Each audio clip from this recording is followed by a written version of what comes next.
All right, people. This here is one setup for life. Take note. About to put you D. Pay attention. All right. Now, you see as we have price coming down on these bullish candles. 1, 2, 3. You see the gap in the middle. That with 3 consecutive candles in either direction creates a fair value gap in the middle of the gap. So what you want to do is you want to draw a gap from the top of the third wick to the bottom of the first wick and draw your box across. That is going to create your fair value gap box. Now, since we're using an example and looking at this setup through an inversion, I'll explain that to you. So what happens is price came down 1, 2, 3. We came down, we created a small wick.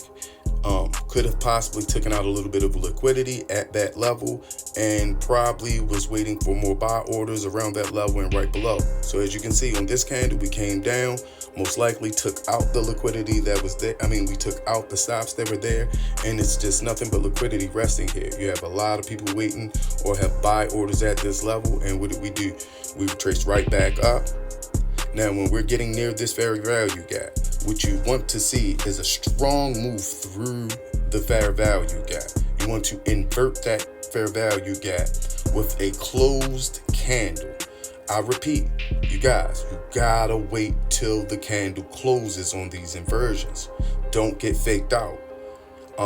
Once you see a strong move through the inversion, be patient, because you're going to wait for a retest. Let's say you missed the move in this area, or you felt like you missed the move, but you want to wait for a strong V-shaped recovery out of this downtrend. You want to see that V. You want to see that recovery coming through.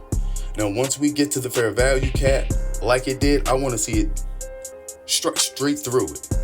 As it did, we closed above the fair value gap. Now, on that second candle, this bearish candle next to it, we came down, we retested the next green, we opened up, we pulled back into the box. We did not close below the box. So remember that your stop should be below the inversion. So we didn't close below the fair value gap. That candle would have been your order to buy in. You retested that level, and the reason you do that is because that was a safe move. You feel me? I don't know if you would have got freaked out if you would have took it too early and we pulled back down. You might have felt like we were going to close below the box and got out or got stopped out because your stop may have been up in the box somewhere when it shouldn't be. Now, continuing.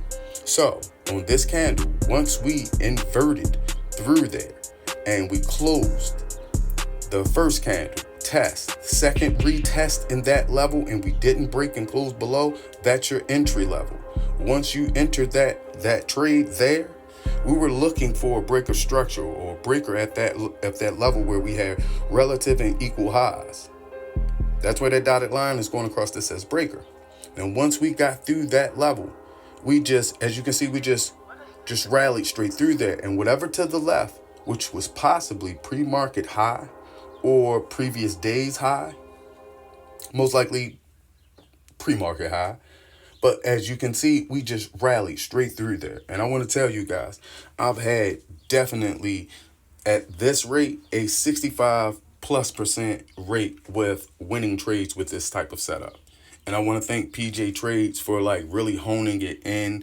I was using this setup, but maybe not as technical as he was. I was using it as a breaker, and I wasn't realizing allowing my trade to breathe in, retest the fair value gap. I was probably entering a little premature in most cases.